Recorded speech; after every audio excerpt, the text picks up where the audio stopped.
going back to what we talked about in episode 1 in terms of like, he's the reason that black stunt people were brought into television and film.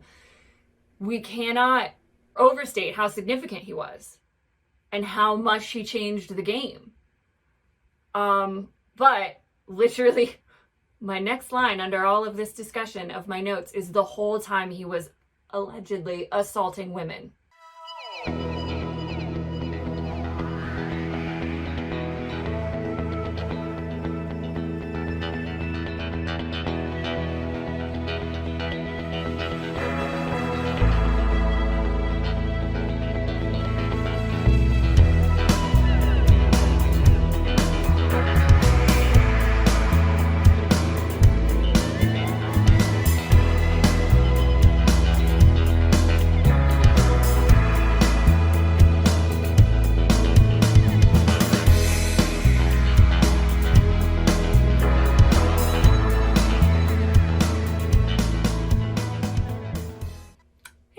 We're the good doctors of Abbey Research. I'm Dr. Erin. Dr. Kristen. You are very welcome to our little corner of the internet, where today we are talking about episode 2 of the limited series We Need to Talk About Cosby, which is on Paramount Plus.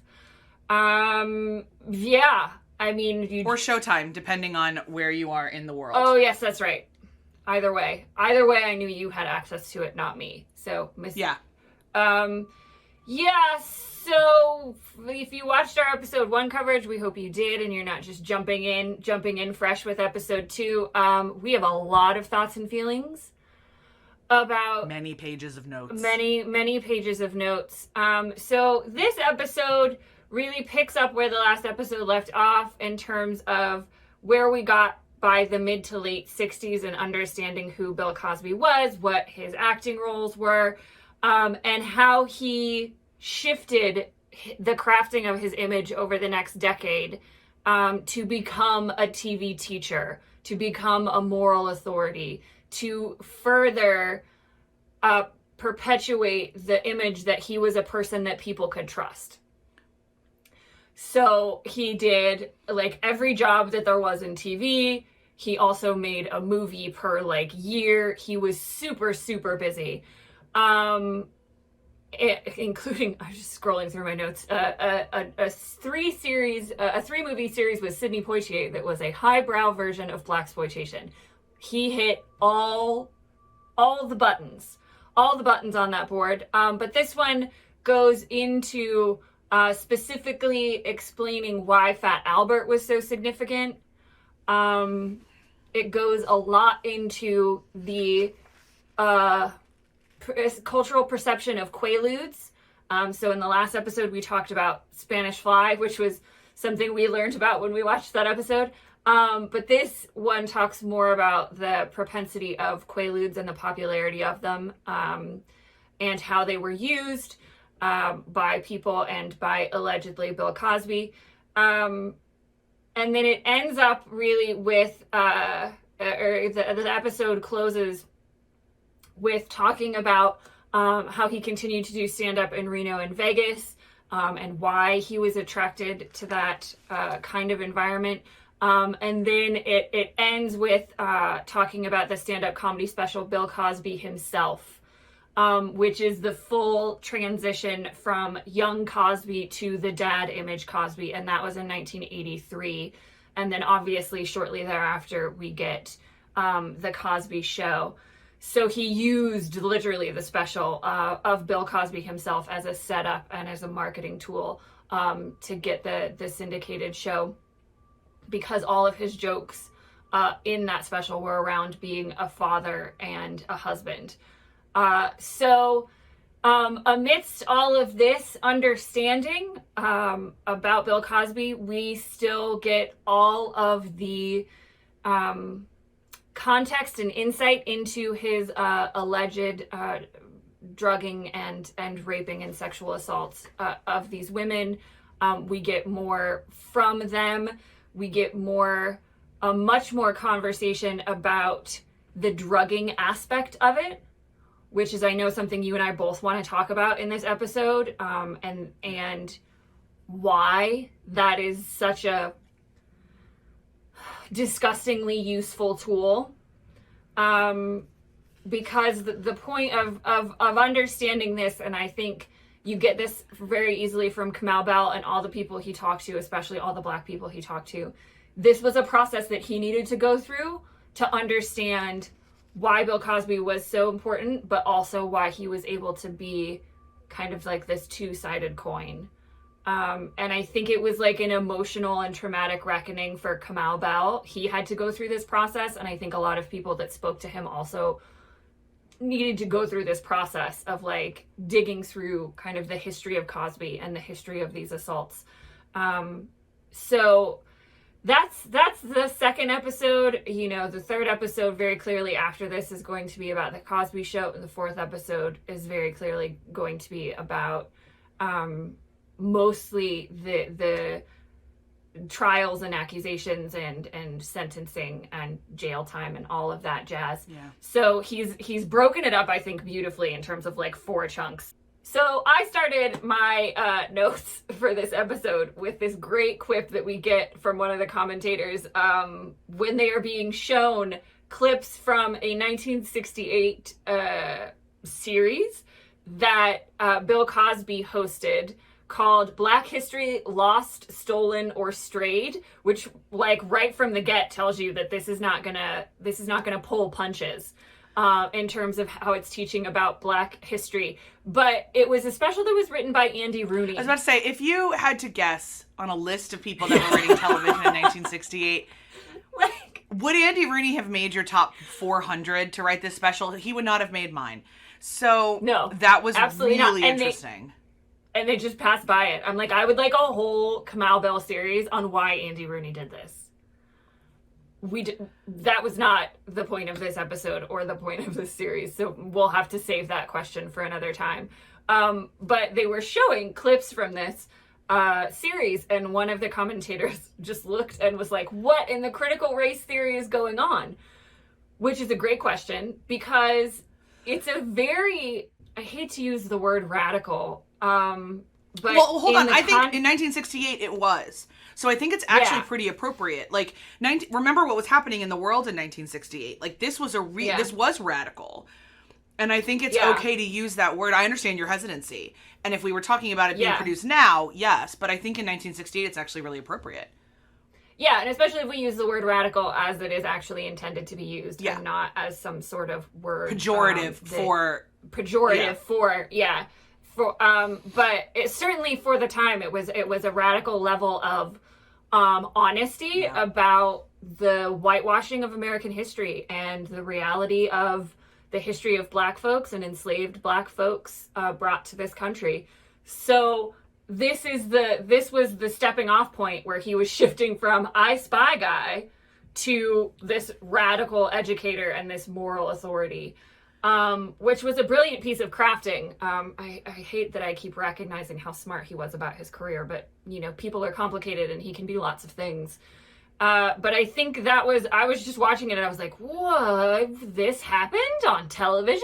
Yeah, and that's why, for me, this is the most important episode for my particular understanding of Bill Cosby and of that's why this is the most important, because I was missing this piece of getting him from comedy albums to Fat Albert to the Cosby Show. And this is the real linchpin one where we hit the 1970s and he leans into the PBS kids shows. And my guess is, and they kind of say we don't really know why he did Black History Lost, Stolen, and Destroyed, and then pivoted entirely into children's television. But he did, and my guess is that, and Kamau posits this, is that he realized you couldn't educate adults, you really needed to educate children. And so he joins up with Captain Kangaroo and does a sketch called Picture Pages. He eventually gets his own cartoon called Fat Albert, which I remember being on television on Sunday morning cartoons on PBS when I was growing up. So it was in syndication far after he stopped doing it. Because once again, 1983, baby. But I remember Fat Albert. Yeah, and I agree with you. This episode contextually is so important, especially for understanding, if you remember from our episode 1 conversation, that, you know, we're both, you know, almost middle-aged white women. And that was one of the things that prevented us from really feeling like we could access and or talk about what happened with Bill Cosby, because we weren't Black folks and we didn't understand how painful this was. Because we didn't understand what he meant to Black folks, because we're not Black folks and we didn't grow up in this time. But we get some really, really great points made by people as they're analyzing picture pages and Fat Albert. And like the quote that I have from picture pages is, "This is why we loved him." Yeah. Bill Cosby was our teacher. For many of us, he was the first Black educator we had access to. He let us know that something else was possible. And then let me follow that directly up with, without Fat Albert, 70s kids don't turn into 80s teenagers who watch The Cosby Show and trust him. So watch that whole progression. As it happens. And for me, I understood Fat Albert as a cultural reference. I don't know if I ever watched it, but same as you, like, it's the soup we swim in. I wasn't unfamiliar with it, but I don't know that I could have told you anything about it. But the point that Kamau and the commentators make at this point is that it was Black joy on television, and that he wrote Black people into the cartoons, and they were real Black people, not caricatures. And not white people colored brown, which I thought was is the way I'm going to articulate it now from here on out. Yeah, not white people colored brown. Yeah, and that it was the first time that they saw different versions of themselves, and they didn't have to apologize for their Blackness or for their cultural beliefs or values or slang words. He made all of this normal and good and acceptable and part of being American in a way that had never happened on television before. And, you know, going back to what we talked about in episode 1 in terms of, like, he's the reason that Black stunt people were brought into television and film. We cannot overstate how significant he was and how much he changed the game. But literally my next line under all of this discussion of my notes is the whole time he was allegedly assaulting women. Yes, I was going to say the other thing that he instilled that he was really peak American was his continual assault of women. Yeah. Yeah, the whole time on the set of picture pages. Yeah.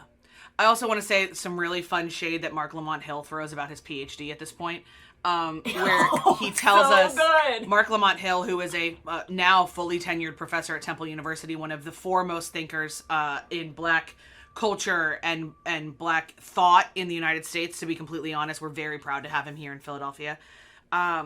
He kind of says there's a lot of rumors that Cosby paid someone to write his thesis, his doctorate of education degree. And Lamont is also very clear to point out that a doctorate of education is not a PhD, and it is the lowest, like, form of a doctorate. It's the easiest to get in academic circles, and I'll say that that's kind of true. That's certainly a joke that is made, and yet Cosby still forced people to call him doctor. And we call ourselves the Good Doctors, and it's our brand and everything else. If I was doing something that wasn't branded, I don't know, I just don't think, I never make people call me Dr. Kristen. So it was just an interesting little point about his personality as to how incredibly important this thing that he potentially didn't even earn was. And he definitely used the Dr. Cosby moniker even as he got honorary doctorates. Further on, he continued to use that. So to me, that's a character issue.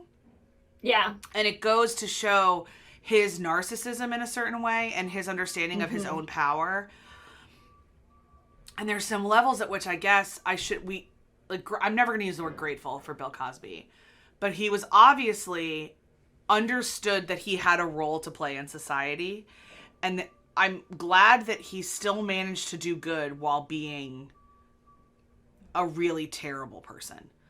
Because I watched these folks talk about he was the first Black teacher that we saw. And he taught me that I could be something else. And he taught me that I could do these kind of things. And I can't imagine how radical it was to see a Black educator on television. I just can't. And so I'm pleased that it wasn't all bad, as messy and weird and uncomfortable as that sounds. I was still really gratified to see throughout this particular episode that there was positive shaping from his narcissism, I guess. Yeah, I'm still uncomfortable saying this, but I hope you all know what I mean. No, it's a tough thing. And I think, like, as you were talking about that, you know, our generation also has a very significant Black educator that we all identify with in LeVar Burton and Reading Rainbow. Oh, yeah. And as you were talking, I was like, it was totally normal for me as a white person to have a Black educator on television because of Bill Cosby. I never thought of LeVar Burton in that way as being different. He was just Reading Rainbow and he was teaching me about books. And that was because of Picture Pages and Fat Albert. Yep. And the stuff that he did. So, yeah, I mean, we always say this. Humans are so complicated and we can have multiple opinions and feelings about individuals and their actions. It's a real tough one to talk about and to sit with in terms of crediting him for the change that he brought. Yeah. And also wishing he was in jail. Like, it's tough. Speaking of things that you would go to jail for. Should we talk about Quaaludes? Let's talk about Quaaludes. We need to talk about Cosby because we need to talk about Quaaludes. Yeah, so I mean, I loved how serious Kamau Bell takes this and that he brought in a pharmacological expert for this whole thing to talk about the history of date rape drugs and Quaaludes and the use of them and the sociocultural language that we have around them. I have a real long note here that was literally people explaining the purpose of drugging a victim. Yeah, that's mine too. And I should also say really quickly before we get into this, that if you are not familiar with the evolution of date rape drugs from Quaaludes to Rohypnol to all those kind of other things, I want to say two things really quickly. Please familiarize yourself, because it's just good to know. And second of all, it's really important to remember that it's not the drug's fault that someone gets raped. That the true evil we spend a lot of time making a lot of noise over these drugs. And the true evil is the rapist, is the person that uses these drugs with the intent to do that. So I want to make those two things really clear before Erin now explains Quaaludes.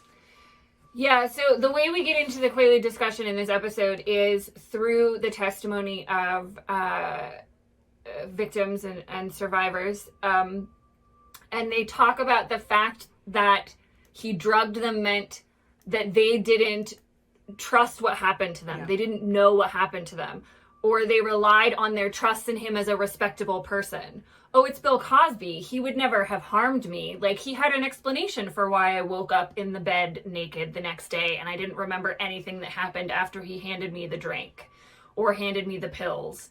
And so many of them also thought they were alone, which is what you want from a predator's perspective. You want your victims to feel like they're alone and that there's no one else that understands or that they can talk to.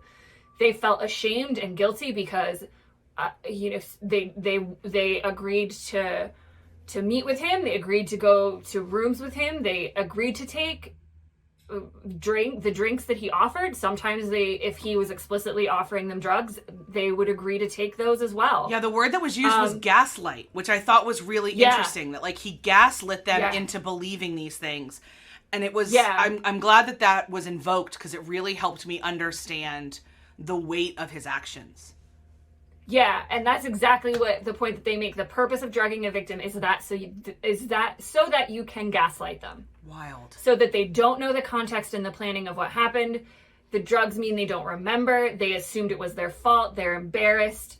They're never thinking that at first, their first reaction is never that he assaulted them.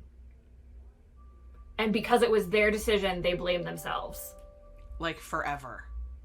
Forever. And I was like, I loved that they knew enough to, because culturally we understand a lot more about gaslighting now, I think, than we used to. It's a much more popular term, even though it's been around for a long time. I I'm so glad that they used it, because as soon as they did, and you and I were sitting together watching this, as soon as they did, we both went like, yep. Oh, of course. And, they then get into how he combined the use of drugs on assault with proximity to situations where you would be, it would be acceptable to be, kind of sexually fluid, or you would expect people to be going into people's rooms. And so his home base was Reno and Vegas, which I did not know. And they talk about it in the episode. It was really odd for comedians. Like he was standing out because of that, but he had lots of high profile friends in these places. Hugh Hefner being one of them, we talked about already, the guy who built the Harrah's Casino brand. So he built up all these trust with folks, and all of this protection from people so that he could continue to do this. And then we meet our friend, the pharma guy, who talks specifically about Quaaludes and says that they reached peak popularity in 1972, and it was totally routine at the time to mix them with alcohol. Like, this was just the norm. And Cosby understood that. He understood that it was a drug people would want to take because it was very popular.